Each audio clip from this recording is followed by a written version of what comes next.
मतलब झांसी की रानी जो है ना, इनका मतलब वो जो कब्र है या इनका अंत्येष्टि स्थल कहाँ पे है, इनका मौत कहाँ पे हुआ था? झांसी, ग्वालियर में है ना। हम लास्ट क्लास में देख रहे थे तो उसमें क्वेश्चन हमको दो सेट में ऐसा क्वेश्चन दिखा, है ना, कि ग्वालियर इनका कहाँ पे है समाधि स्थल या जो भी है, कहाँ है तो कहाँ होगा? ग्वालियर। उनके बारे में थोड़ा सा लिखे। हाँ पूछे।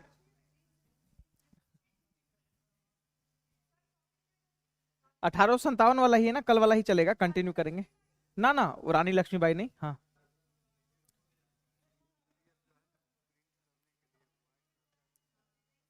अच्छा, उसको प्रिंट कर दीजिएगा नोट्स को। अच्छा, ऑनलाइन वाला को उसको भेज देते हैं पीडीएफ। तो इसमें इसमें ठीक तो आ रहा होगा तब तो नहीं? एक ठीक है, इसमें तो दिख रहा होगा, है ना। मतलब डार्क कलर ही यूज कर लेंगे, कुछ ब्लैक भी कर सकते हैं ना। हाँ हाँ, जो होगा वो यूज कर लेंगे। क्या चाहिए? हाँ हाँ, इसमें ठीक है।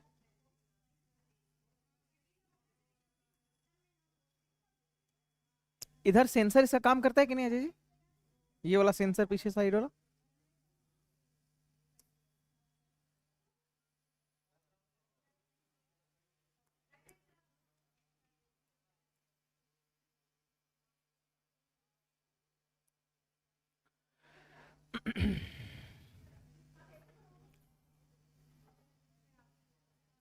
चलिए, लास्ट क्लास में अभी तक आ ही रहे हैं लोग।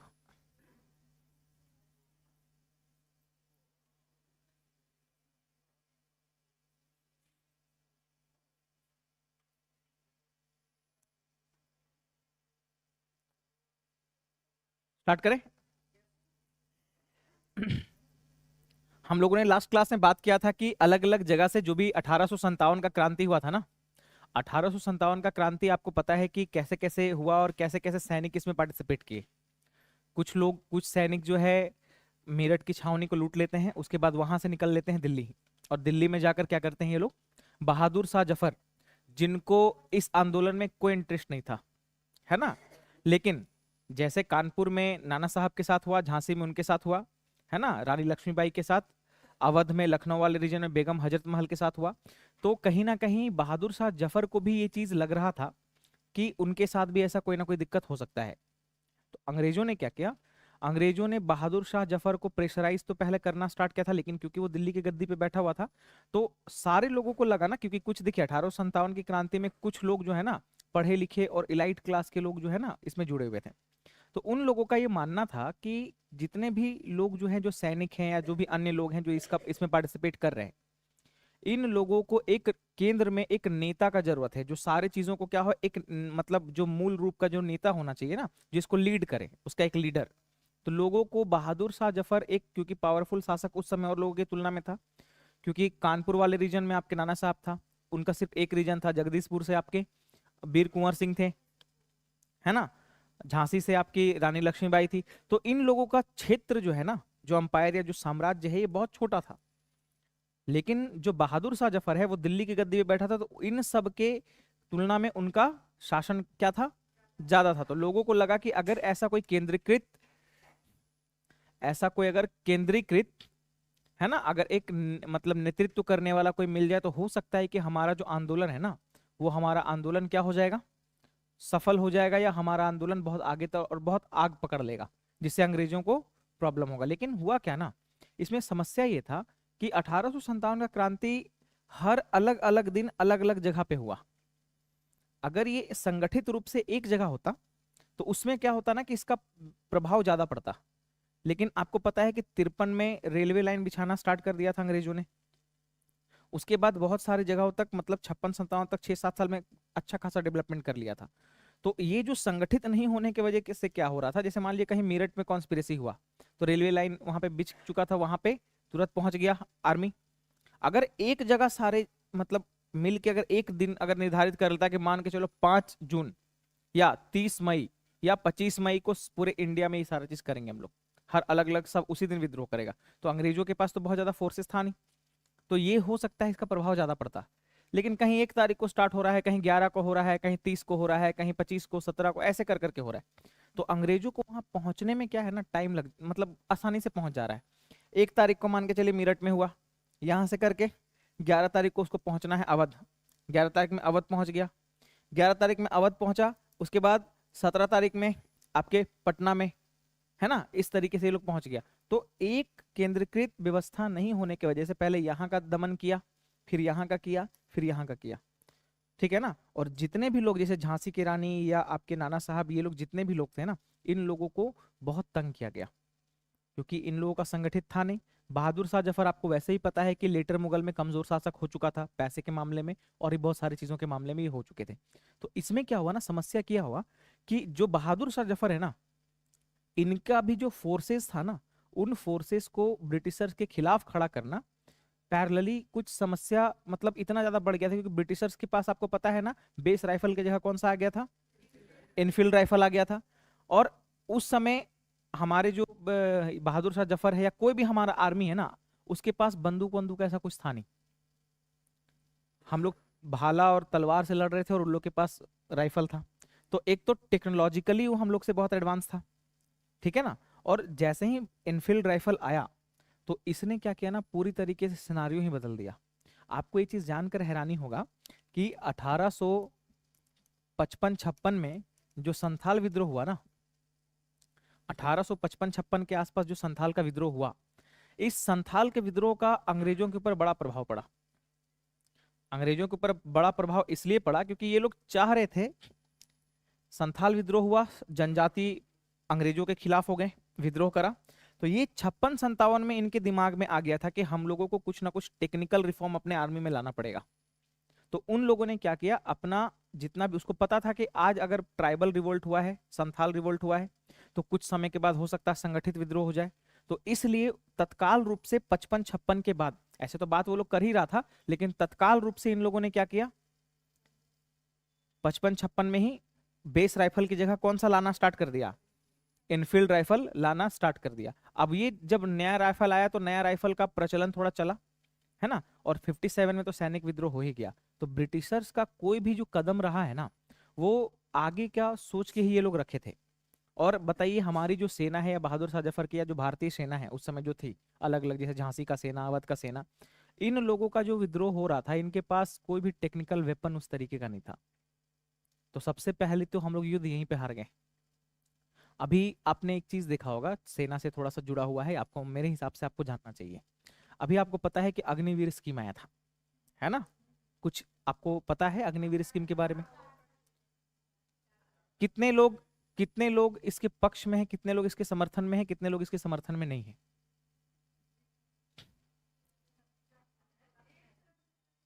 बोलिए। 1 मिनट, 1 मिनट। हाँ, बताइए। कुछ आइडिया नहीं इसमें, आप बताइए पीछे। हम्म। लास्ट, हाँ, क्या लग रहा है, क्या होना चाहिए? सही है।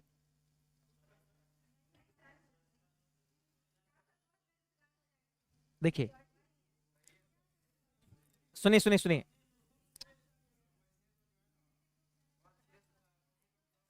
ऑनलाइन वाले ने अच्छा, एक सेकेंड, एक सेकेंड, एक सेकेंड, एक सेकेंड,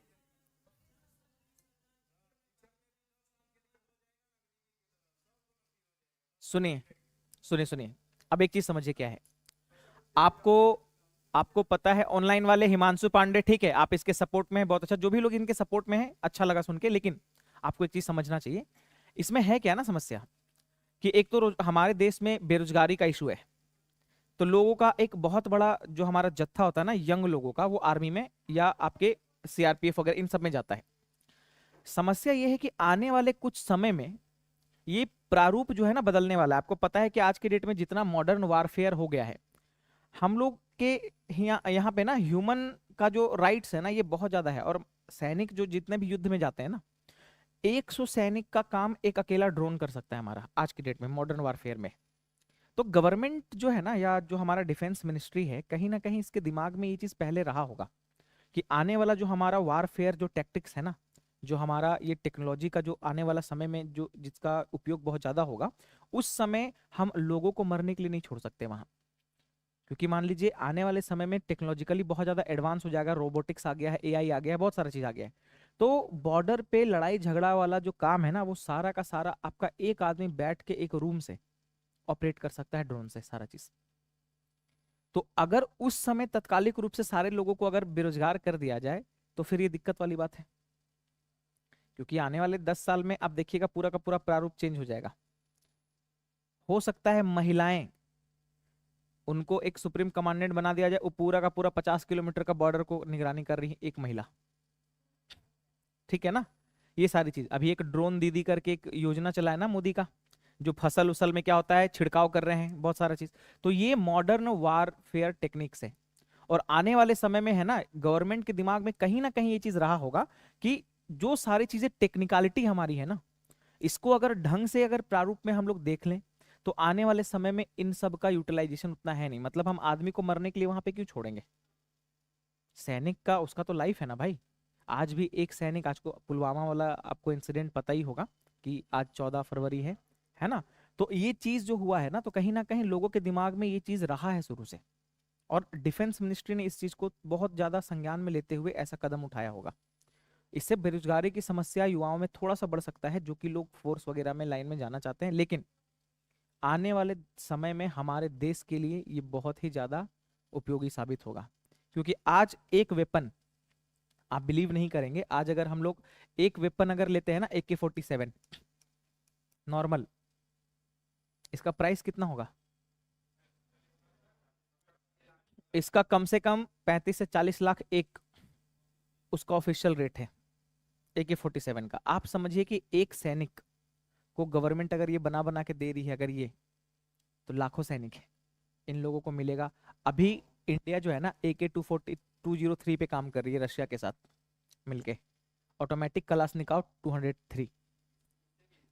हाँ, ये रशिया के साथ मिला के अभी यूपी में बना रहे हैं भाई हम लोग, ये यूपी में ही सब ऑटोमेटिक कलाशनिकोव इसका नाम है। अब AK-47 AK-56 उसका मॉडल है, ठीक है ना। 47 जो है उसका मॉडल है, 47 के बाद 56 उसका मॉडल है ना। ये सारा चीज तो ये आने वाले समय में देखिए, ब्रिटिशर्स आर्मी जो है ना, इन सब चीजों को लेकर बहुत ज्यादा सहनशील थी। और वो इतना ज्यादा सेंसिटिव इशू इसको बनाना चाहती थी ना।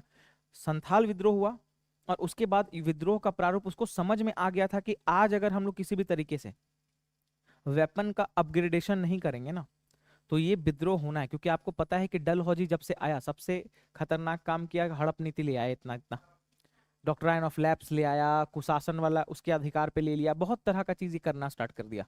और उसको पता था कि ये टॉर्चर का स्थिति है, और लोगों का एक समय के बाद टॉर्चर सहने का क्षमता क्या होता है, कम हो जाता है। ठीक है ना। तो वो लोग विद्रोह करेंगे, तो उसके पहले ये सारा चीज ये लोग करके रख लिया था, बेस राइफल को हटा के इनफील्ड राइफल ले आया था। समझ रहे हैं। तो ये भी एक गेम चेंजर हो सकता है ना। तो ये आपको बस हम समझाना चाह रहे थे। तो अब झांसी से थोड़ा सा लिखिए। ऑनलाइन वाले सर हम लाइव क्लास नहीं कर पाते हैं, प्लीज क्लास लेते हैं तो थोड़ा वॉइस को चेक कर लीजिएगा। अच्छा ठीक है, अभी वॉइस आ रहा है, काइंडली मतलब रिस्पॉन्ड आ रहा है तो आप रिस्पॉन्ड कर सकते हैं। पॉइंट में लिखिए ना बस, झांसी से विद्रोह, ठीक है ना, झांसी से विद्रोह, ना ना पॉइंट में लिख लो ना यार। झांसी से विद्रोह, मनुबाई, मनुबाई जिसको झांसी की रानी भी बोलते हैं, मनुबाई ने किया। ये बनारस की रहने वाली थी, ये बनारस की रहने वाली थी, ये बनारस की रहने वाली थी, जिनका विवाह ग्वालियर के, जिनका विवाह ग्वालियर के राजा, ग्वालियर के राजा गंगाधर राव, ग्वालियर के राजा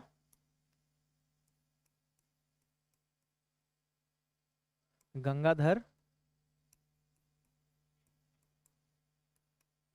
राव, गंगाधर राव से हुआ। ग्वालियर की राजधानी उस वक्त, ग्वालियर की राजधानी उस वक्त क्या थी? झांसी। ग्वालियर एक चीज और के लिए फेमस है, किस चीज के लिए फेमस है? तानसेन का। और कुछ? सिंधिया परिवार, है ना। ये जो ग्वालियर घराना से आपको हम बताया था ना, मराठा का ग्वालियर वाला जो था, सिंधिया ऑफ ग्वालियर, जो सिंधिया था, सिंधिया, है ना। नहीं, सिंधिया भाग नहीं लिया था, लेकिन ये मराठा वाला जो व्यवस्था है ना, हाँ, मराठा वाला जो व्यवस्था आपका जो चल रहा था, आपको हम बताया था ना, मराठा पूना में था, पूना में अलग नाम था, सिंधिया लोग का ग्वालियर था, है ना। उसके बाद कहीं भोसले था, कहीं गायकवाड़ थे, ऐसे थे ना। कहाँ कहाँ कौन कौन थे? ग्वालियर में सिंधिया, बड़ोदरा में गायकवाड़। भाई साहब, आप लोग बताइए। आ काहे? अरे कोई दिक्कत नहीं है ऐसा, आप बोल सकते हैं, जब हम पूछे तो बोल ही सकते हैं। देखिए, आपको हम सिंपल सा बात होता है, इसको दिल पे नहीं लेना है ना। कोई बात हम आपको बोले, क्योंकि देखिए आप ये चीज जानते हैं, आप समझदार भी हैं। कल के डेट में आप टीचर, तो आपको इतना सेंसिटिव बनने का जरूरत नहीं है। आपको क्लास में एक से एक मिलेगा। आप जो अभी कर रहे हैं ना, कि जब आप क्लास में टीचर बन के जाएंगे ना, तो आपके साथ ये होगा। और उस समय फिर आपको लगेगा कि गलत हो रहा है, तो उस समय फिर आप बच्चा को लगिएगा कूटने। ठीक है ना। तो ये सारा चीज ध्यान में रखिए, इसको दिल पे नहीं लेना है। हर आदमी किसी ना किसी के कहानी में विलन होता है। ठीक है ना। आप कितना भी अच्छा बन जाइए, कहीं ना कहीं कोई एक पक्ष ऐसा रहेगा जहां पे विलन रहेंगे आप। सुना, एक्सपीरियंस है पूरा इनको। चलिए, तो बेसिकली ये हम लोग देखे थे। इंदौर में कौन थे? होलकर। पूना में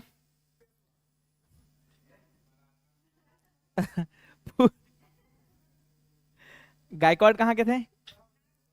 बड़ोदरा। सिंधिया। इसको एक बार मैच द फॉलोइंग खुद से कर लीजिएगा, है ना। चलिए आगे बढ़ते हैं। हाँ, हाँ, एक सेकंड, क्या बोल रहे हैं? फिर से बोलिए, नहीं समझ पा रहे।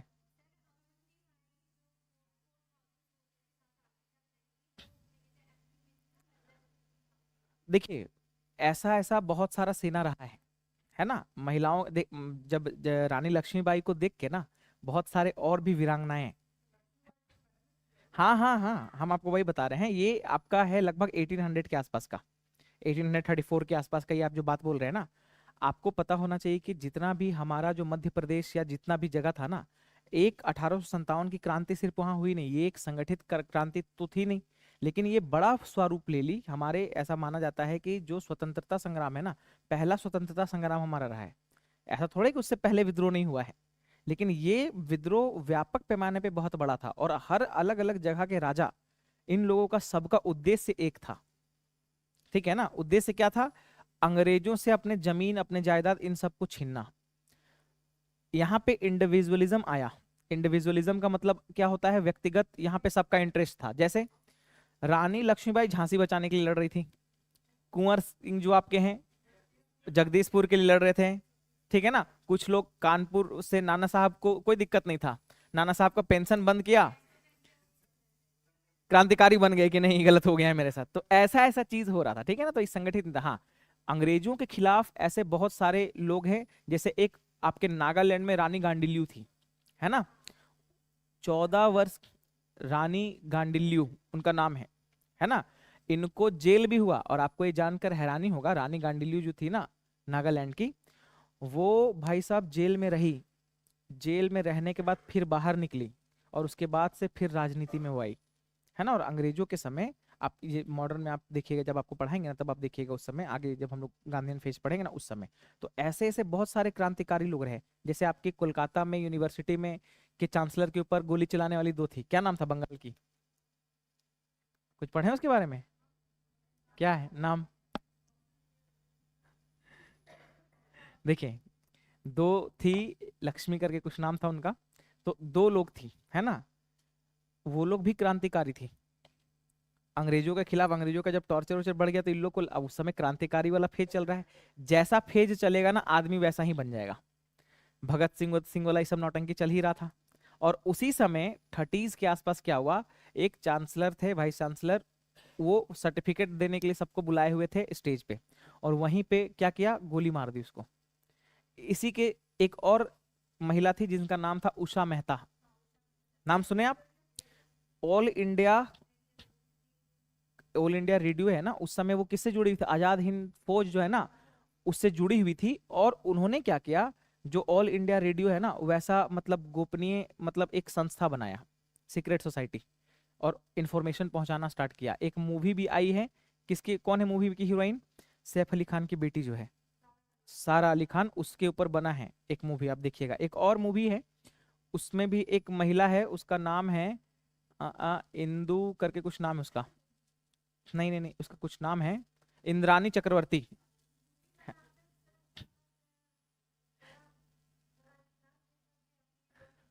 देखिए उसको, अगर हम पूरी तरीके, सुनिए सुनिए सुनिए, अगर हम पूरी तरीके से कोई भी मूवी बनाए ना और खाली इतिहास के बारे में दिखाए ना, आप इतना बोर, क्योंकि आपको आदत इंटरटेनमेंट का है, हर आदमी को इंटरटेनमेंट का आदत है, ठीक है ना, हर आदमी को एंटरटेनमेंट चाहिए, आपको भी चाहिए, ठीक है ना, आपके दिमाग का ये आदत हो गया है। क्योंकि देखिए एक गाना में, पेरिस में शूट कर रहा है गाना, फिर 5 मिनट के अंदर वो इंडिया में आ गया, उस गाना में दिखाता है ना सीन, कपड़ा चेंज हो गया, बहुत सारा चीज, तो ये हमारे दिमाग का ये मतलब वो चीज है।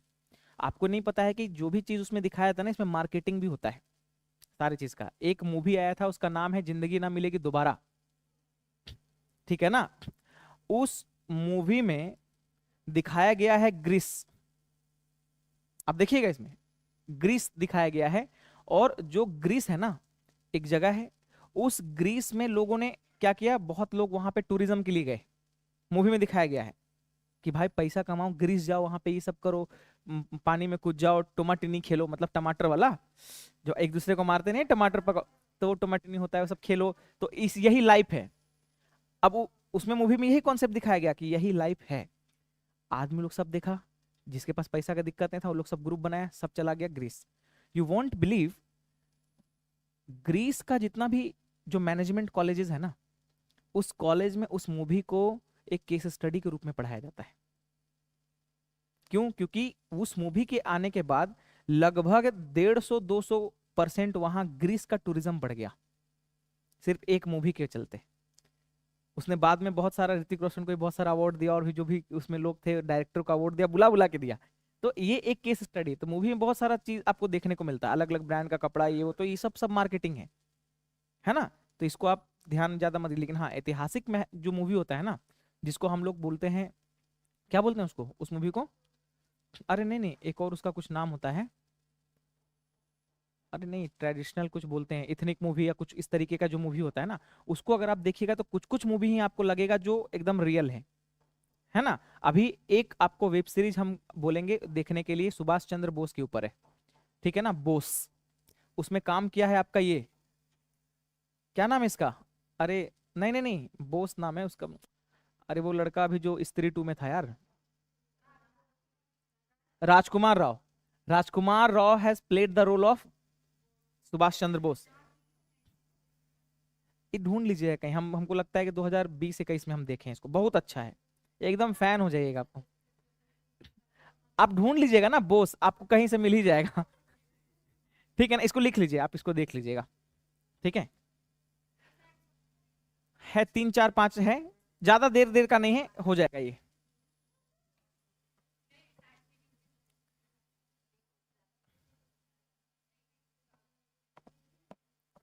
एक झुनकी कुमारी है कोई, उनका, अरे भाई ये लिख रही है ना सर, मेरा रिजल्ट हो जाएगा तो हम मिलने आएंगे, एकदम हम चाहते हैं कि आपका रिजल्ट हो जाए, लेकिन पहला वाला क्वेश्चन आपका बहुत गलत है कि सर आपका शादी हुआ है कि नहीं हुआ। चलिए, है, मेरा एक बेटा भी है। चलिए आगे, नेक्स्ट पॉइंट लिखिए। अरे है भाई, हो गया मेरी शादी। अरे आगे कभी और दूसरा तीसरा होगा तब देखा जाएगा। चलिए लिखिए, पटना से विद्रोह, पटना से विद्रोह, हाँ बस उतना ही लिख लीजिए, उसमें ज्यादा लिखने का जरूरत नहीं है ना। पटना से विद्रोह किसने प्रारंभ किया? पटना से पीर अली। कभी आप गांधी मैदान के साइड जाएंगे तो वहां पे एक पीर अली पार्क भी है ना, उन्हीं के सम्मान में वो बनाया गया है। और मात्र एक ही चीज है जो पटना में उनके सम्मान में बनाया गया है, और कुछ ऐसा पटना में दिखता नहीं हमको। तो कभी उस पार्क में जाइए, और वहां पे भाई लोग इतना बेड़ा गर्क कर दिया है पार्क का, लड़का लड़की लोग जाके भाई उसको कोई रिस्पेक्ट नहीं दे रहा, झूला लगा दिया एकदम, दिन भर ऐसे ऐसे करते रहता है, तो ये गलत चीज है। चलिए, पटना से विद्रोह पुस्तक विक्रेता पीर अली ने किया था। पीर अली ने किया था। इस विद्रोह के कारण उनको फांसी दे दी गई थी। इस विद्रोह के कारण उनको फांसी दे दी गई थी। उसी समय 57-58 दिया गया था। डेट इतना इंपॉर्टेंट नहीं है। नेक्स्ट लिखिए, नोट देकर लिखिएगा, ये क्वेश्चन यहां से बहुत आता है, बीपीएससी का फेवरेट क्वेश्चन है कि आरा से कौन कर रहे थे या वीर कुंवर सिंह, है ना, इनसे क्वेश्चन रहेगा ही रहेगा, है ना। तो लिखिए, आरा के जगदीशपुर, आरा के जगदीशपुर के जमींदार, आरा के जगदीशपुर के जमींदार,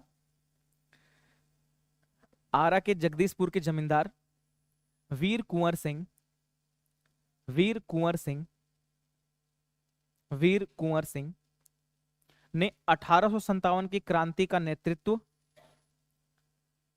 वीर कुंवर सिंह ने 1857 की क्रांति का, 1857 की क्रांति का नेतृत्व, नेतृत्व भोजपुर क्षेत्र से किया। भोजपुर क्षेत्र में सब आ जाता है ना, बक्सर भी आ जाता है, आरा भी आ जाता है, केवटिया वटिया सब आ जाता है उसमें। कोई है उधर आरा से, आरा साइड से कोई? कोई नहीं है। बक्सर, बक्सर से भी कोई नहीं है, सब गंगा के उस पार वाला है क्या? चलिए ठीक है, इसको लिख लीजिए आप, भोजपुर क्षेत्र से किया। इनके एक भाई भी थे, उनका नाम क्या था? अमर सिंह, है ना। थोड़ा सा इनके बारे में समझ लीजिए, उसके बाद आगे हम लोग लिखेंगे। वीर कुंवर सिंह जो है ना, ये 80 साल के वृद्ध व्यक्ति हैं, है ना। अंग्रेजों ने जब पटना में अपनी छावनी बनाई, पटना में कौन सा छावनी? दानापुर, ठीक है ना। ये जो दानापुर छावनी बनाई ना, तो उस समय एक आदमी आया पटना में, उसका नाम था टेलर, ठीक है। अब वो टेलर भाई साहब आए ना, तो इन लोगों ने क्या करा, टेलर भाई साहब ने अपनी क्रूरता को दिखाते हुए उन्होंने जितना भी आसपास इर्द गिर्द का जो क्षेत्र है ना, जहां पे भी आंदोलन हो रहा था, तो दो जगह बिहार में केंद्र बना। एक बना आपका दानापुर वाला जो पटना वाला एरिया है, इसको कभी कभी बांकीपुर भी बोल देते हैं हम लोग, ये वाला पूरा एरिया। हाँ, पटना जंक्शन का नाम अभी पटना जंक्शन है, पहले बांकीपुर रेलवे स्टेशन था इसका नाम, है ना। ये आपको पता होना चाहिए क्योंकि क्वेश्चन आपसे पूछा हुआ है कि पटना स्टेशन का नाम, है ना, क्या था, या पुराना नाम क्या है, और निम्नलिखित में से कौन से बिहार के किस स्टेशन को, किस रेलवे स्टेशन को बांकीपुर के नाम से भी जाना जाता था। तो बहुत लोग दानापुर मार दिया, बहुत लोग फुलवारी शरीफ मार दिया, ठीक है ना, लेकिन होता क्या, पटना जंक्शन, ठीक है ना, इसका नाम है। तो होता क्या है कि टेलर भाई साहब आए, और उस समय वहां पे विद्रोह, आप जान रहे हैं कि थोड़ा सा पनप गया है, अलग अलग पूरे देश में विद्रोह चल रहा है। दिक्कत ये रहा कि जो जमींदार थे ना ये आपके वीर कुंवर सिंह, तो भोजपुर क्षेत्र में जो आरा वाले क्षेत्र में जगदीशपुर जो है जगह, उस जगदीशपुर में जमीन वगैरह जो है ना, इसमें व्यवस्था अंग्रेज अपने हिसाब से करना चाह रहे थे। तो अपने इन राजनीतिक पहलुओं को सुधारने के लिए, अपने ये आर्थिक स्थिति को मजबूत करने के लिए, ये नहीं चाहते थे कि हम अपना जमीन उमीन किसी को दें। बिहारी आदमी, झारखंडी आदमी जमीन कभी किसी को नहीं देगा, ठीक है ना, कभी नहीं, क्योंकि उसके लिए वो जो भी कृषक वर्ग से बिलोंग करेगा ना, वो उसकी माँ होती है जमीन, वो आपको नहीं दे सकता, ठीक है ना, उस टाइप का। और ब्रिटिशर्स तो बाहरी लोग थे उस जमीन में, और आपको पता है कि उस समय भी लोग यहाँ पे बहुत अलग अलग तरह का खेती, अफीम का खेती और भी बहुत सारा चीज का खेती करवाते थे, नील का भी, है ना। बाद में जिसका मतलब चंपारण में जो विरोध करा गांधी जी ने, वहां पे पहुंच के चंपारण आंदोलन करा। तो ये जो व्यवस्था पूरा चल रहा था ना पूरा, तो ये जो आपका जगदीशपुर वाला एरिया है, यहाँ पे उनके नेतृत्व में, वीर कुंवर सिंह के नेतृत्व में लोगों ने विद्रोह करा। अब विद्रोह करने के बाद हुआ क्या कि अंग्रेजों ने इसका दमन भी किया। जब दमन किया तो इनको वहां जगदीशपुर से जाना पड़ा, और जगदीशपुर से ये कहाँ चले गए? बनारस। बनारस गए, बनारस से फिर ये लखनऊ गए, ठीक है ना। लखनऊ गए तो मतलब ये इनको दौड़ा रही थी अंग्रेज, लेकिन इनके दिमाग में ये चीज था कि हमको किसी भी तरीके से अंग्रेजों से वो क्या करना है, जमीन को वापस लेना है। तो इनके एक भाई थे, उनका नाम था अमर सिंह। अमर सिंह भी मतलब एक बोल सकते हैं कि छापेमार जो युद्ध होता है ना, छापामार युद्ध, उसमें बहुत निपुण थे। और अपने भाई के नक्शे कदम में अमर सिंह भी, हालांकि ऐसा बहुत लोग बोलते हैं कि अमर सिंह को भी इस चीज का मतलब लालच था कि कुंवर सिंह के बाद तो सारा चीज मेरा ही होना है, लेकिन ऐसा नहीं है। बहुत सारे इतिहासकारों ने लिखा है कि अमर सिंह अपने बड़े भाई के सेनापति भी थे। समझ रहे हैं ना आप? वो जो भी चीज बोलते थे उनसे वो करते, और उनका सबसे प्राथमिकता जगदीशपुर को बचाना था। और लास्ट में हुआ क्या कि धीरे धीरे करके अंग्रेजों ने इनके ऊपर एक क्या चला दिया था, तोप की। क्या? इनका एक हाथ डैमेज हो गया था ना, कंधा, और वो कंधा मतलब एक हाथ उखड़ गया था। और उसके बाद भी 80 साल का एक आदमी आंदोलन को चालू रखा। इसके मरने के उपरांत उस आंदोलन का नेतृत्व किसने किया? अमर सिंह ने किया। तो एग्जाम में नोट डालकर कहीं लिख लीजिए आप, नोट कहीं ऊपर में, हाँ, 80 साल की आयु में इनकी मृत्यु हुई है। देखो बीपीएससी ऐसा एक दो क्वेश्चन दे सकता है आपको, जैसे वो पूछ दिया कि भगत सिंह को जब फांसी हुई थी तो उनकी आयु क्या थी? 24 साल से ज्यादा, 24 साल से कम, है ना, 20 साल से कम, 20 ऐसे कर करके ऑप्शन दिया हुआ है बीपीएससी में। तो आपको भी इस तरीके से क्वेश्चन पूछ सकता है कि इनकी मृत्यु किस आयु में हुई, है ना। तो इसके लिए आपको मस्त मोटा मोटी याद रखना है कि 80 साल के आसपास की आयु थी इनकी। नोट डाल के लिखिए, जगदीशपुर या वीर कुंवर सिंह के बाद, वीर कुंवर सिंह के बाद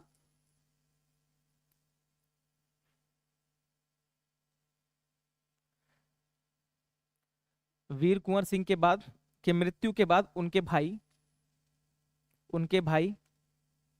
वीर कुंवर सिंह के मृत्यु के बाद उनके भाई अमर सिंह ने विद्रोह को जारी रखा। और इनकी भी मौत हो जाती है क्या? इनको भी जेल में डाल दिया जाता है ना। चलिए आगे लिखिए, कहां तक लिखे थे? जारी रखा, और बाद में अंग्रेजों ने विद्रोह का दमन करते हुए उनको जेल में डाल दिया।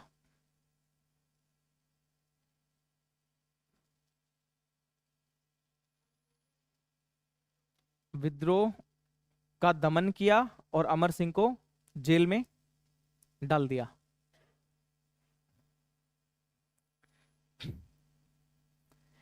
चलिए अब उसी में लिख लिया, आरा में जगदीशपुर जमींदार वीर कुंवर सिंह ने विद्रोह किया। उसके बाद लिखिएगा, उन्होंने ली ग्रांड को, ली ग्रांड का नाम सुने आप? ली ग्रांड जेल में डाल दिया, बस उसको खत्म कर दीजिए वहीं पे। इसके बाद आप लिखिए, उन्होंने ली ग्रांड को, कौन? वीर कुंवर सिंह। वीर कुंवर सिंह ने ली ग्रांड को 23 अप्रैल 1858, 23 अप्रैल 1858 को कर दिया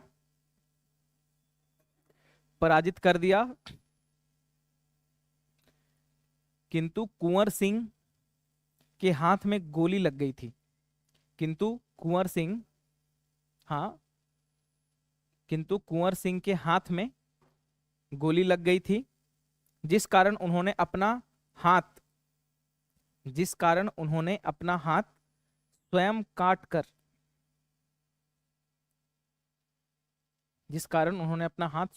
कर नदी में प्रवाहित कर दिया।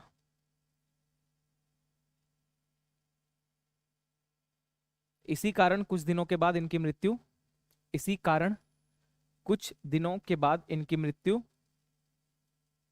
हो गई।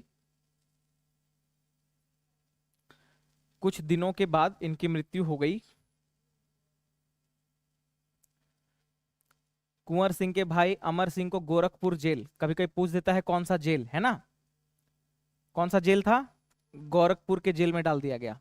कुंवर सिंह के भाई अमर सिंह को गोरखपुर के जेल गोरखपुर के जेल में डाल दिया गया, जहां उनकी भी मृत्यु हो गई।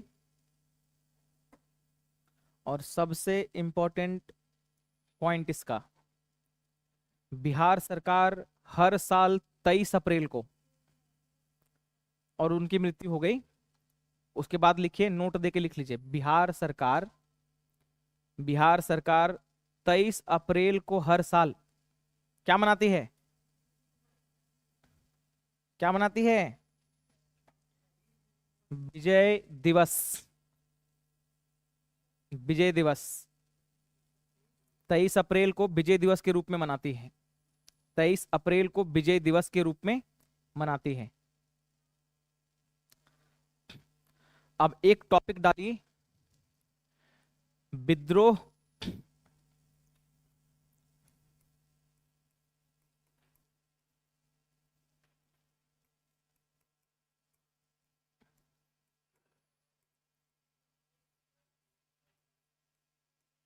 क्या? नहीं नहीं, अ, हाँ मतलब उनसे जो पराजित किए थे ना, उनको हम लोग लिखे हैं ना ऊपर, तो इसीलिए विजय दिवस मनाया जाता है। जो ली ग्रांट से वो जीते थे ना 23 अप्रैल को, तो वही इसीलिए।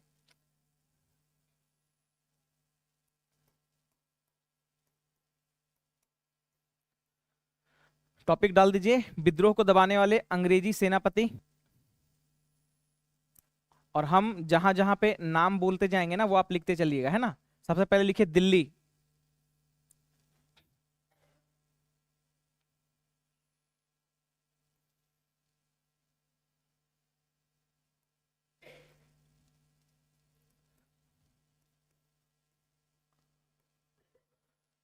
दिल्ली, यहां से लड़ कौन रहे थे? बहादुर शाह,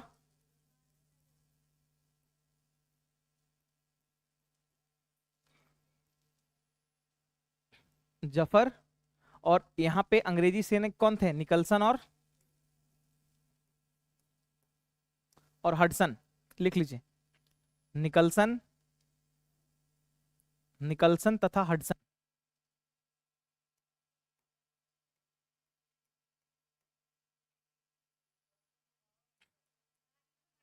हाँ, मतलब वहां पे ये लोग क्या कर रहे थे? विद्रोह को दबाने का प्रयास करते ये लोग। ये सब क्वेश्चन कभी कभी पूछता है ना, लिख लीजिए इसको। दूसरा लिखिए कानपुर। कानपुर से कौन थे?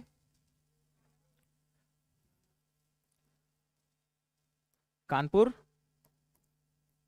नाना साहब। और यहां से कौन कर रहे थे?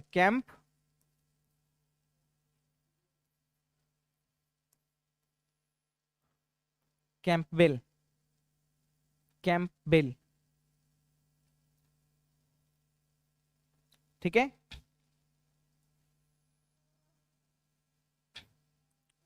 उसके बाद है आपका झांसी। झांसी से कौन लड़ रही थी? रानी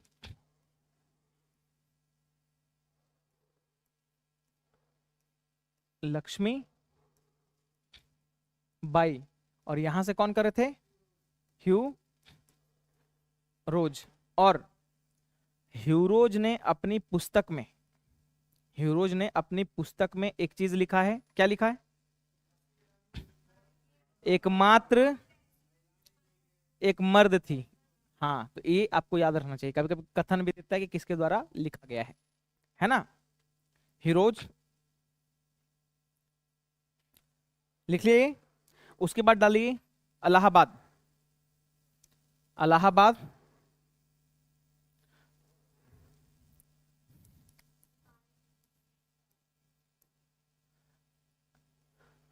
हर आदमी का अपना अपना काम होता है। अब सैनिक अगर सोचने लग जाए कि हम पाकिस्तानी आदमी को नहीं मारेंगे, वो भी इंसान है, तब तो देश गुलाम हो जाएगा ना। यहां से कौन थे? लियाकत अली और कर्नल नील। हाँ, कर्नल नील। अरे भाई साहब। उसके बाद जगदीशपुर, ठीक है ना। जगदीशपुर में कौन थे लीग्रैंड?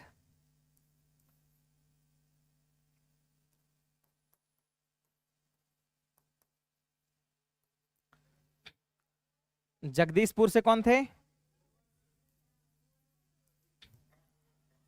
कुंवर सिंह। और यहां से थे ली ग्रैंड या ग्रांड, दोनों, ली ग्रैंड या ली ग्रैंड, है ना। पटना से कौन थे? और दबाया कौन? टेलर। लिख लीजिएगा, वो भी इंपॉर्टेंट ऐसे नहीं है।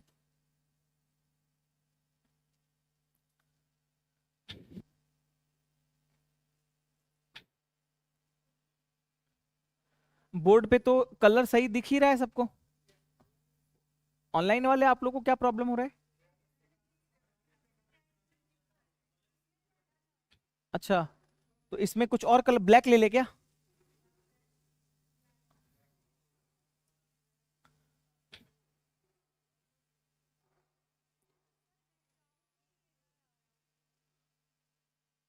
ये ठीक आएगा ना, ये भी उस तरीके से आ रहा है। अच्छा ठीक है, लिखिए इसको। उन लोगों को दिखता नहीं है ग्रीन बैकग्राउंड में, दिक्कत ये है। चल लिखिए लिखिए लिखिए, कोई दिक्कत नहीं है। ठीक है ना, आज को कंप्लीट करना है हम लोग को।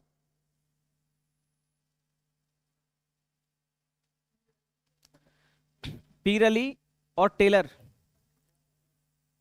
एक चीज और, इसको जो भी हम लिखवा रहे हैं ना, इसको डबल क्रॉस आप कीजिएगा, चेक कीजिएगा इसको। और इसके अलावा भी बहुत अलग अलग जगह है अवध में, तो वो सब आपका काम है लिखना।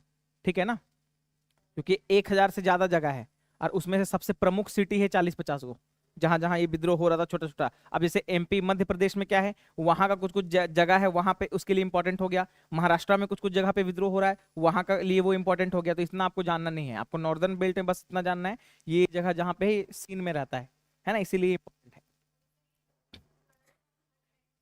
हाँ, अरे बीपीएससी जब भी कोई एग्जाम का क्वेश्चन बनाती है ना, तो पहले वीर कुंवर सिंह वाला क्वेश्चन टाइप करती है, उसके बाद बाकी क्वेश्चन बनाती है।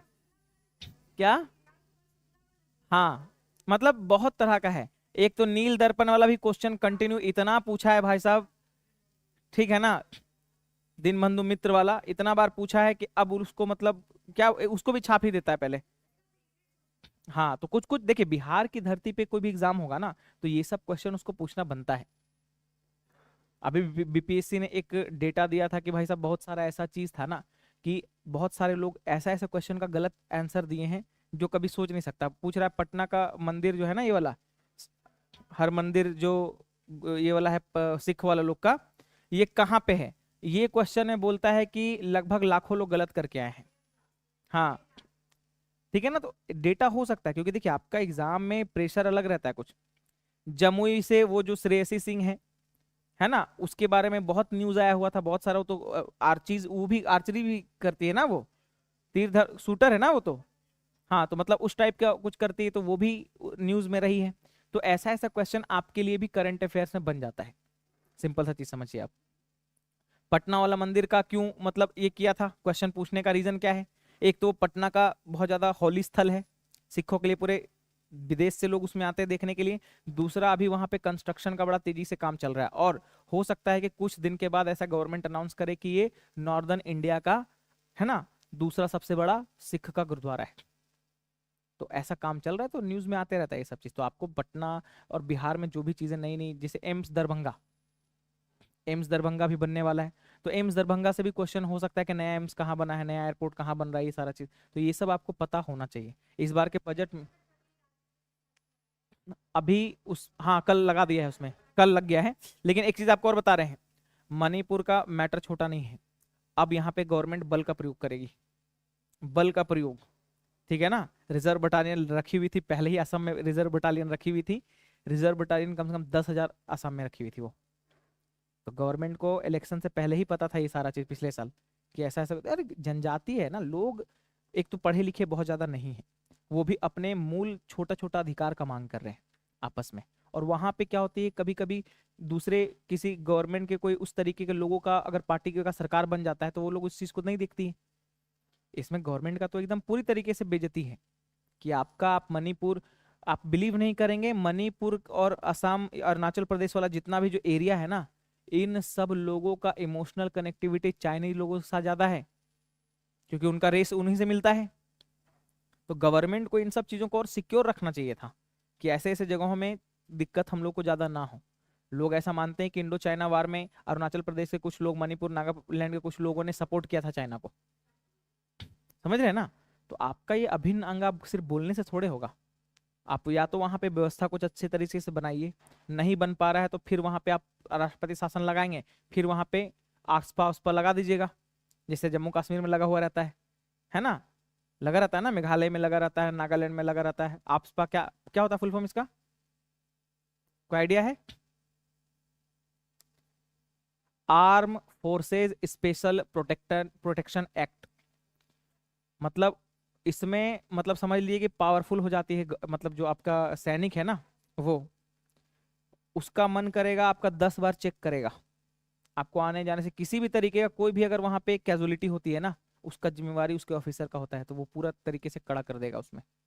आप सामग्री, पैसा, है ना, जितना लेके जाना चाहिए, जैसे आपको मार्केट जाना है तो उसके लिए वो बता देगा इतना पैसा ज्यादा लेके नहीं जाना है, आप यहाँ पे जाने वाले हैं तो इतना देर में आपको वापस आना पड़ेगा, रात में कहीं नहीं जा सकते, इस टाइप का पूरा लगा देता है। और जम्मू कश्मीर में ये चीज हुआ था, है ना। अभी तो जम्मू कश्मीर की गवर्नमेंट स्टेबल गवर्नमेंट आ गई, तो अभी कुछ कुछ एरिया में लगा हुआ है, लेकिन हर जगह पे नहीं लगा हुआ है। तो हो सकता है मणिपुर में, जहां तक मेरा अनुमान है कि ये लोग ऐसा करेगा। ठीक है ना, चलिए आगे। अब एक चीज जो है ना, रिमार्क डाल के या नोट डाल के लिख लीजिए, नोट डालकर लिख लीजिए। कर्नल नील, कर्नल नील, हाँ, कर्नल नील, कॉमा, लॉरेंस, लॉरेंस हैबलक, हैबलक, हैबलक विद्रोह का दमन करते वक्त मारे गए थे। ये अंग्रेजी सेना नायक थे जो विद्रोह का दमन करते हुए मारे गए थे, मतलब लोगों ने इनको मार दिया था। ठीक है, चलिए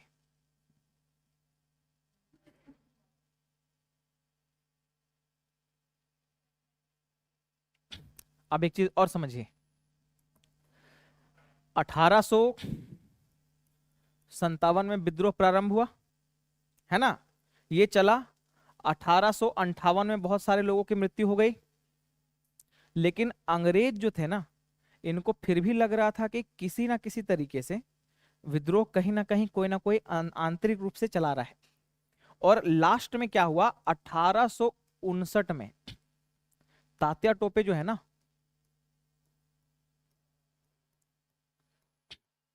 तात्या टोपे को भी पकड़ लिया गया।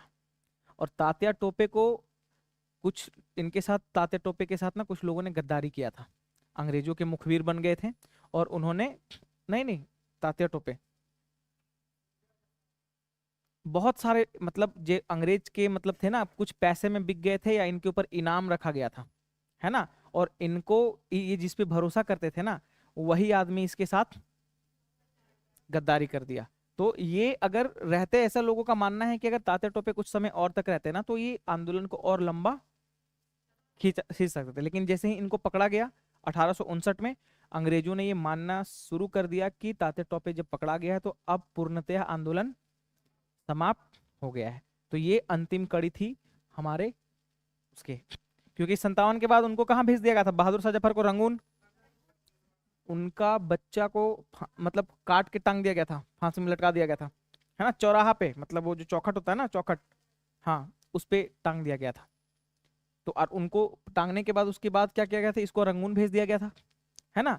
कुछ लोग और जैसे बेगम हजरत महल, इनको कहाँ भेज दिया गया था, नेपाल, ये वहां चली गई थी। तो इसी तरीके से अंग्रेजों ने, आप अगर इधर का अगर कुछ दिन से अगर आप एक्टिव होंगे तो आप देख रहे होंगे कि बीपीएससी वाला जो नौटंकी चल रहा था, जितना ही बच्चा लोग जो बीपीएससी वाला कर रहा था ना, ये सब आंदोलन, तो ये लोग क्या किया ना, बीपीएससी वाले लोग टारगेट किया, और टारगेट कर करके, क्योंकि हम डे वन से वहां पे जो है ना, हम सारा चीज एकदम मीडिया पे देख रहे थे क्या हो रहा है।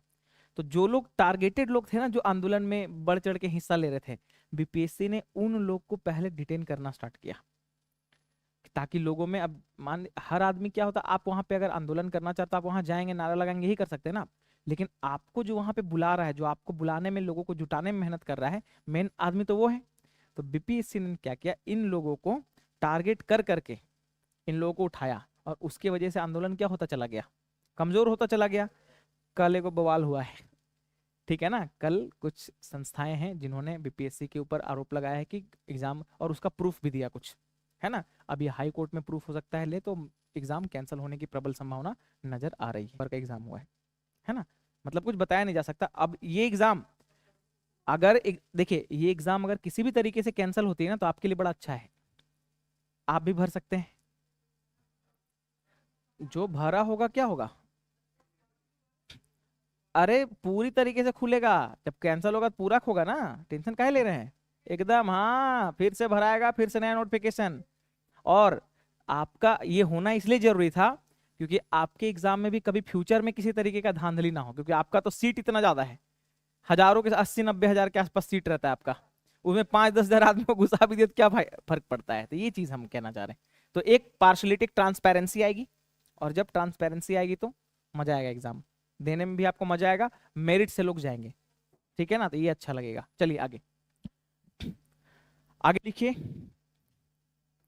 क्या लिखिए 1859 में।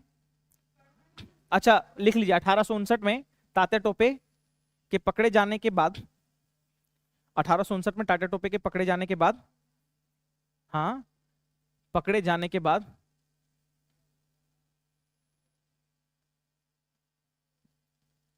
पकड़े जाने के बाद अंग्रेजों ने आंदोलन को पूर्णतया, अंग्रेजों ने आंदोलन को पूर्णतया समाप्त समझा, पूर्णतया समाप्त समझा, मतलब अब खत्म हो गया, ठीक है ना। आगे लिखिए, हाँ बोलिए बोलिए, क्या, अरे ये तो लिखवाए ना, ये तो बताए थे, ज्यादा इंपॉर्टेंट है नहीं ये, हम आपको पटना से पीर अली बता ही दिए हैं, हजरत महल आपको लखनऊ से बता दिए हैं, नाना साहब बता दिए हैं आपके कानपुर से, आपको झांसी से बता दिए हैं रानी लक्ष्मीबाई।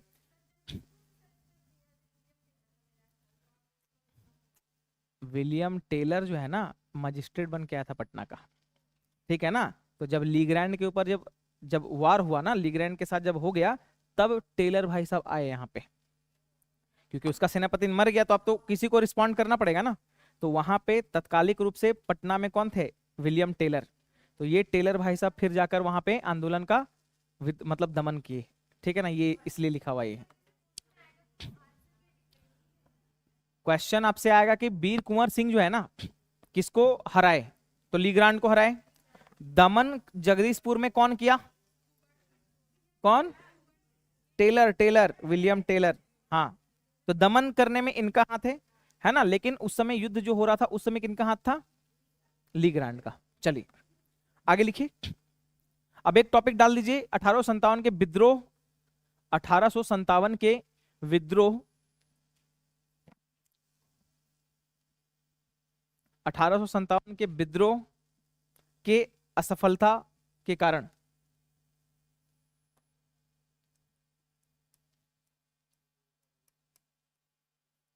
क्या, अच्छा बुक मॉडर्न, ये तो बताए थे हम,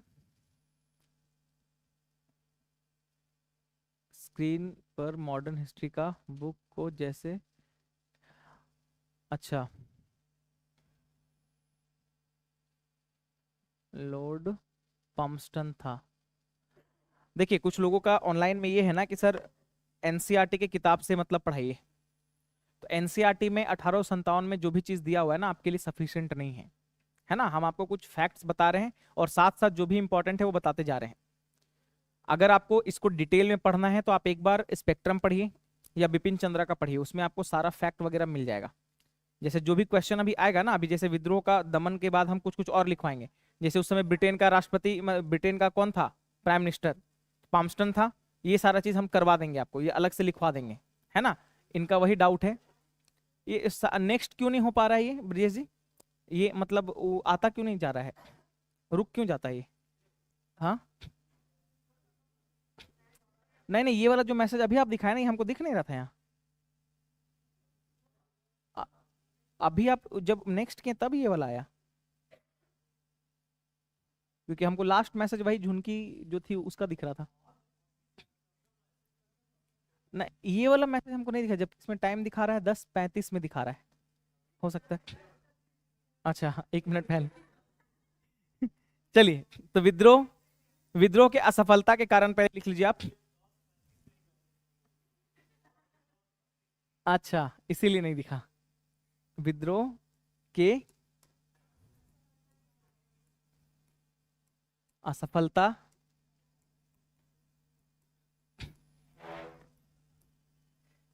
देखिए, ऐसा क्वेश्चन जब भी एमसीक्यू में आएगा ना, तो ऑल ऑफ द अबव के साथ जाइएगा, क्योंकि कोई एक कारण नहीं था, है ना, विद्रोह का। उसके मतलब असफलता का एक कारण नहीं था। अब कारण क्या क्या था? सबसे पहला कि हमारा फोर्सेज जो है टेक्निकल, उसके पास बहुत ज्यादा से मतलब टेक्नोलॉजी बहुत ज्यादा नहीं था ब्रिटिश से तुलना में। एक सेना नायक केंद्रीकृत संगठन नहीं था, केंद्रीकृत विद्रोह नहीं था, है ना। हर आदमी अपना अपना इंडिविजुअल जमींदारी को बचाने के लिए लगा हुआ था, अपना अपना साम्राज्य बचाने के लिए लगा हुआ था। एकता नहीं था। सैनिक अपना अलग देख रहे थे, सैनिक को कारतूस से प्रॉब्लम था, ठीक है ना, इस तरीके से था। तो इसको थोड़ा सा पॉइंट वाइज लिख लीजिए आप। हथियार की कमी, पहला, हथियार की कमी, संगठन का अभाव, हथियार की कमी,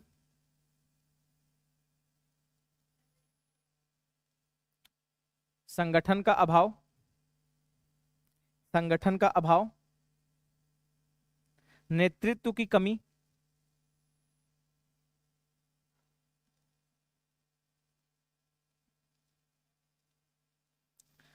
उसके बाद एक और आता है ना, कुछ भारतीय मूल के राजाओं ने अंग्रेजों का भी साथ दिया, ये भी लिख लीजिए आप। जैसे राजपूत, जैसे सिंधिया, है ना, सिंधिया और राजपूतों ने, कुछ भारतीय मूल के राजाओं ने अंग्रेजों का साथ दिया, ये भी एक कारण था। राजपूत, ब्रैकेट में लिख लीजिए, सिंधिया और राजपूत, अंग्रेजों का साथ दिया, है ना। उसके बाद लिख लीजिए आप, शिक्षित लोग तटस्थ रहे, न्यूट्रल, शिक्षित लोग तटस्थ रहे, न्यूट्रल। हाँ, शिक्षित लोगों को कोई लेना देना इससे था नहीं।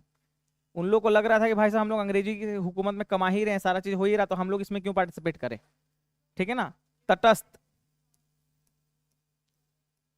तटस्थ रहे मतलब न्यूट्रल, इनका स्टैंड न्यूट्रल था, ना इधर ना उधर, है ना, न्यूट्रल स्टैंड था। उसके बाद लिखिए, बहादुर शाह की पत्नी जीनत महल, बहादुर शाह की पत्नी जीनत महल ने सभी गोपनीय सूचनाओं, सभी गोपनीय सूचनाएं, जीनत महल ने सभी गोपनीय सूचनाएं अंग्रेजों को दे दी,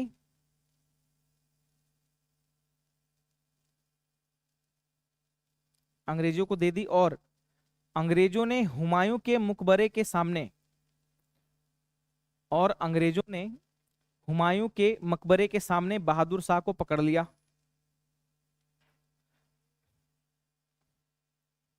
हुमायूं ने अंग्रेजों के हुमायूं, सॉरी, अंग्रेजों ने हुमायूं के मकबरे के सामने बहादुर शाह को पकड़ लिया और उसे रंगून भेज दिया गया, जहां 1862 में इनकी मृत्यु हो जाती है। 1862 में इनकी मृत्यु हो जाती है। तो इससे आप क्या सीखे? कि हर चीज बीबी को नहीं बताना है। देखिए, देखिए हो क्या रहा है ना, अंग्रेज, अंग्रेज क्या है ना, अंग्रेज आदमी को समझते थे ना, वो एक एनालाइज कर लेते थे किसी के लाइफ को देख के कि आदमी को कहां पे वार करेंगे ना तो टूट जाएगा। तो सबसे पहले ना वो वार किया उसके बेटे पे, और बेटा जो होता है ना, माँ के लिए सबसे प्रिय होता है, सबसे प्रिय होता है ये बेटा। तो उसको जब टॉर्चर करना स्टार्ट किया ना, तो बहादुर शाह जफर को तो ढूंढ ही रहा था, वो तो इधर उधर सब घूम ही रहा था, इधर उधर मिल नहीं रहा था किसी को। तो जीनत महल जो थी ना, बहादुर शाह की जो बेगम थी, जो वाइफ थी, तो अंग्रेजों ने इनको बोला कि मैडम कुछ बात करना है और आप ही से करना है।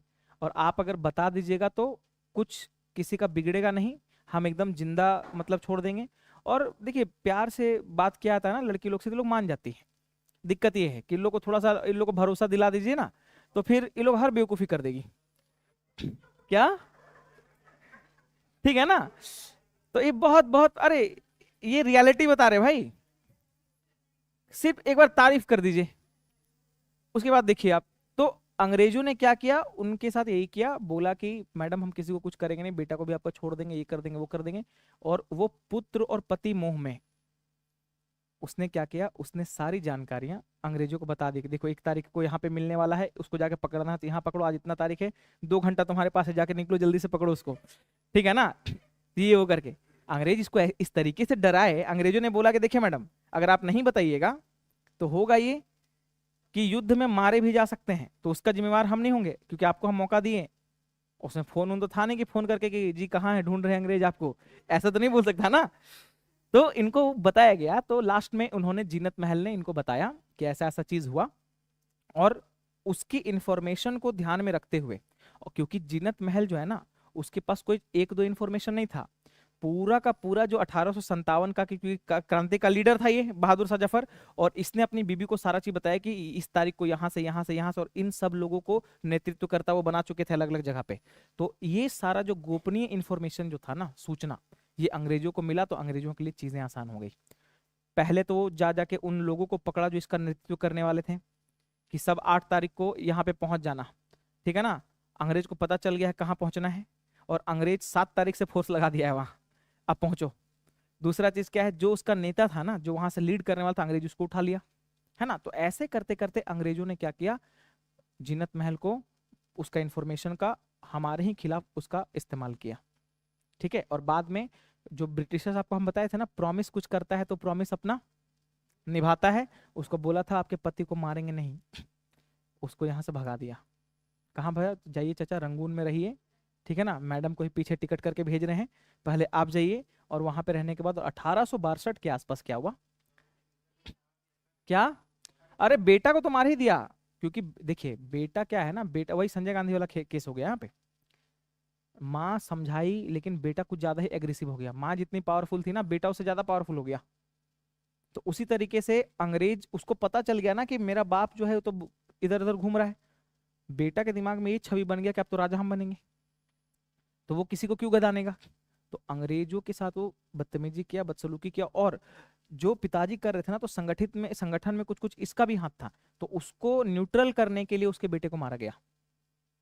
ठीक है ना, कि तुम जितना भी चीज कर रहा है, तो ऐसे इसको मारे पूरा खानदान खत्म कर देंगे। ठीक है ना? तो आप अंग्रेजों को हल्के में मत लीजिए, वो डराता भी था, और डराने के लिए किसी भी तरीके तक जा सकता था। जैसे आपको हम बताए थे ना कि जो ट्राइबल आंदोलन में था, जो वेलुथम्पी था, वेलुथम्पी को चौराहा पे लटकाया गया था भाई साहब। चौराहा पे इसलिए लटकाया गया था ताकि और जो भी लोग अगला 20 25 50 साल किसी के दिल में अगर रहे कि हमको विद्रोह करना है, तो उसके दिमाग में ये डर बना रहे। मंगल पांडे को फांसी दिया गया पब्लिकली, ताकि लोगों तक ये मैसेज जा पाए कि जितने भी लोग हैं ना सैनिक, कल के डेट में विद्रोह मत करना अंग्रेजों के खिलाफ, हम लोग के खिलाफ विद्रोह करोगे यही पब्लिकली मारेंगे। तो लोगों के अंदर एक डर का माहौल बन जाता था, लोग डर जाते थे, यही समस्या होती थी। ठीक है, चलिए एक पैराग्राफ और हम लोग का बचा हुआ है, इसको लिख लीजिए आप। अच्छा नहीं, एक दो पॉइंट और लिखिए इसमें। विद्रोहियों ने, या विद्रोहियों में देश प्रेम की भावना, विद्रोहियों में देश प्रेम की भावना, विद्रोहियों में देश प्रेम की भावना नहीं बल्कि आपसी स्वार्थ था, यह भी एक कारण है।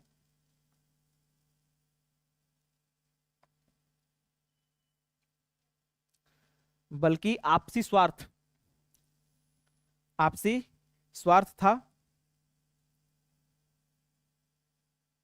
ठीक है, और लास्ट पॉइंट लिख लीजिए, हड़प नीतियों के कारण क्षेत्रीय राजाओं में असंतोष की भावना या आक्रोश की भावना, हड़प नीतियों के कारण, हड़प नीतियों के कारण क्षेत्रीय राजाओं में आक्रोश की भावना उत्पन्न हुई।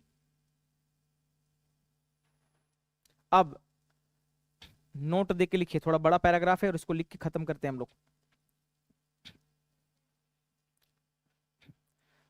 विद्रोह के दौरान, विद्रोह, ये भाई झुनकी कुमारी जो है ना, इनको बड़ा समस्या है। ये बोल रही सर आप एक हिंदी का नोटबुक बना लीजिए। बेसिकली यार हमको हिंदी आता है नहीं उतना अच्छे से, है ना, लेकिन फिर भी हम कोशिश कर रहे हैं ताकि आप समझ पाए। कहानी वानी से समझ में आ जा रहा है ना सर जो बता रहे हैं। आपको लिखना थोड़े है, आपको एग्जाम में बस एमसीक्यू है। और हम जितना आपको अच्छे से बता रहे हैं ना, आपके दिमाग में कहानी के जैसे याद हो जाएगा सारा चीज। तो आप कभी एग्जाम में गलती नहीं करेंगे, ठीक है ना।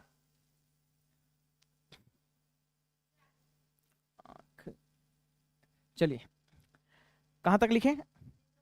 विद्रोह के दौरान इलाहाबाद को अंग्रेजों ने आपातकालीन केंद्र बनाया था। तो आपसे क्वेश्चन पूछ देगा आपातकालीन केंद्र कौन था 1857 का, इलाहाबाद, है ना। हाँ, इलाहाबाद को आपातकालीन केंद्र बनाया था। जब विद्रोह समाप्त हुआ, जब विद्रोह समाप्त हुआ, जब विद्रोह समाप्त हुआ तो इंग्लैंड की महारानी ने, जब विद्रोह समाप्त हुआ तो इंग्लैंड की महारानी ने अपना घोषणा पत्र लॉर्ड कैनिन को भेजा। लॉर्ड कैनिन को भेजा और उसी घोषणा पत्र को 1858 में, और उसी घोषणा पत्र को 1858 में लॉर्ड कैनिन ने सामूहिक रूप से पढ़कर सबको सुनाया। उसी घोषणा पत्र को लॉर्ड कैनिन ने 1858 में, 1858 में सामूहिक तौर पर पढ़कर सुनाया। इस घोषणा के अनुसार ईस्ट इंडिया कंपनी को, इस घोषणा के अनुसार ईस्ट इंडिया कंपनी को समाप्त कर दिया गया। ईस्ट इंडिया कंपनी को समाप्त कर दिया गया और भारत का शासन,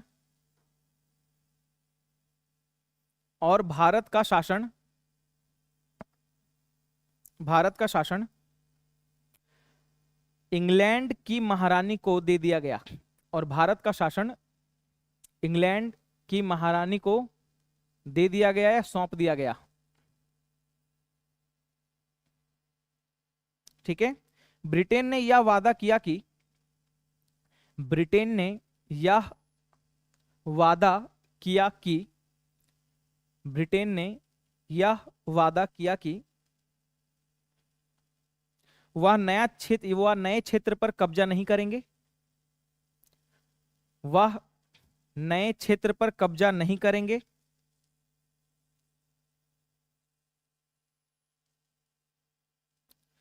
विद्रोह के समय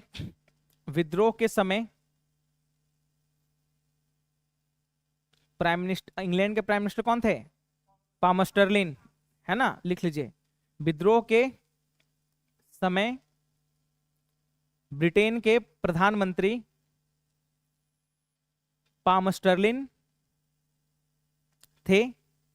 झुनकी कुमारी आपका यही क्वेश्चन था, हम आपको बोले थे ना लास्ट में लिखवाएंगे, सारा की चीज है लिखा हुआ नोट्स में, है ना।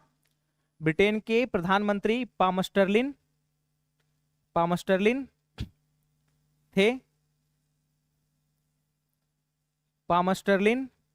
थे, तथा भारत का गवर्नर जनरल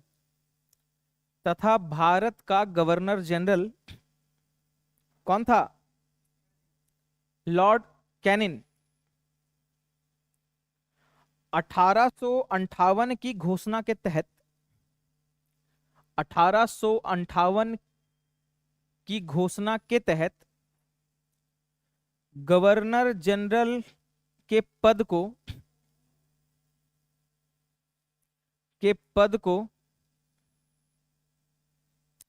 वाइसराय के पद में वायसराय के पद में बदल दिया गया। तो अब आपसे क्वेश्चन बनता है दो। क्या क्वेश्चन बनता है कि आखिरी गवर्नर जनरल कौन था और पहला वायसराय कौन था? Lord Canning. दोनों में यही आएगा। तो कभी कभी आप कंफ्यूज कर जाते हैं ना, first governor of Bengal, governor general of Bengal, governor general of India, फिर गवर्नर जनरल ऑफ इंडिया के बाद वायसराय, है ना। तो ये चार पांच चीज है, इसको नाम आप याद रखिएगा। जिसमें एक का नाम आएगा आपका क्या? Lord Canning. दो गो में आएगा विलियम बेंटिक आएगा एक, है ना। एक गवर्नर का जब बात आएगा तो रॉबर्ट क्लाइव आएगा, है ना। तो ये, और हेस्टिंग्स भी, है ना, वारेन हेस्टिंग्स भी आएगा। तो ये सारा चीज इसको आप देख लीजिएगा कौन कौन क्या क्या था। क्या अभी नहीं हुआ है? होगा ही, अभी करेंगे हम लोग इसको अलग से, एक्ट जब करेंगे ना तो करेंगे। वायसराय अलग से करेंगे हम लोग, ठीक है। आगे आगे लिखें। विद्रोह की समाप्ति के बाद पील आयोग, हाँ, विद्रोह के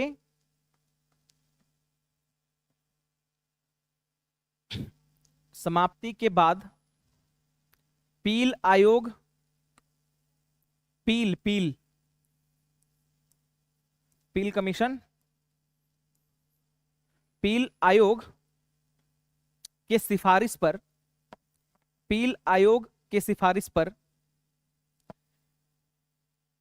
सेना का पुनर्गठन किया गया।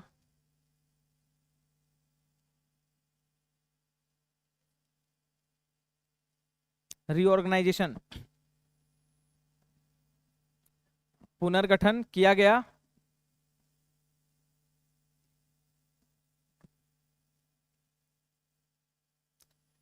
ठीक है ना।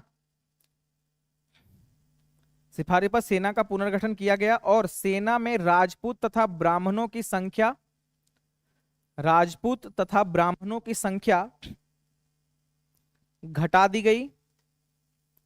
राजपूत तथा ब्राह्मणों की संख्या घटा दी गई, जबकि नेपाली तथा पठान की संख्या, नेपाली तथा फ्रांस की, नेपाली तथा पठान की संख्या बढ़ा दी गई। बस पहले लिख लीजिए फिर बताते हैं। देखिए, आपको पता है ना कि जो ब्राह्मण थे ना, वो धर्म को बहुत सेंसिटिव मुद्दा के तौर पे देखते थे। और मंगल पांडे ब्राह्मण फैमिली से बिलोंग कर रहे थे। चर्बी वाला जो कारतूस वारतूस था, तो फ्यूचर में आगे कोई भी ऐसा, और ज्यादातर जो आप देखिएगा ना राजपूत शासक थे जो विद्रोह किए थे। तो इस सब चीजों को ध्यान में रखते हुए अंग्रेजों ने क्या किया? पील आयोग का गठन किया। पील आयोग से एक रिपोर्ट मांगा, उस रिपोर्ट के आधार पर सेना का पुनर्गठन किया और बोला कि देखो आप इन सब का रेशियो कम करो, नहीं तो ऐसा अगर रेशियो रहेगा ना तो राजपूत, ये पंडित, ये जो ब्राह्मण है ना, ये लोग विद्रोह कभी भी कर सकते हैं। तो इन सब जगहों पे आप दूसरे लोगों को लाइए जो धर्म वर्म को बहुत ज्यादा सीरियस नहीं लेता है ना। और वैसे करके होगा क्या कि आपका सेना स्मूथ भी चलेगा। और उसी समय पे आप देखिएगा ना, एक व्यवस्था बना, जैसे पटना का कोई सैनिक है ना, तो उसको पटना के छावनी के आसपास भी नहीं रखेगा, उसको हटा के कहाँ भेज देगा? लखनऊ भेज दिया, दिल्ली भेज दिया, कहीं पे भी। ऐसे ऐसे करके वो मतलब क्या बोल सकते हैं उसको, ट्रांसफर वाला सिस्टम यहाँ पे करना स्टार्ट कर दिया, ताकि फ्यूचर में कोई भी इतना बड़ा विद्रोह ना हो। ठीक है, चलिए आज के हाँ हाँ, गोरखा और सब है, गोरखा है, पठान है, सिख है, सब है, उसको भी लिख सकते हैं आप। हम बस मोटा मोटी आपको लिखा दे, सिख का भी उसमें टेंडेंसी बढ़ा। और एक चीज और बता रहे हैं, ये जो पील आयोग के सिफारिश पे जो सेना बना ना, यही सेना बाद में अपना अपना क्या बनेगा? रेजिमेंट बनेगा। Rajputana regiment, Sikh regiment, Gurkha regiment, Pathan, इस तरीके से सारा रेजिमेंट बनेगा, है ना।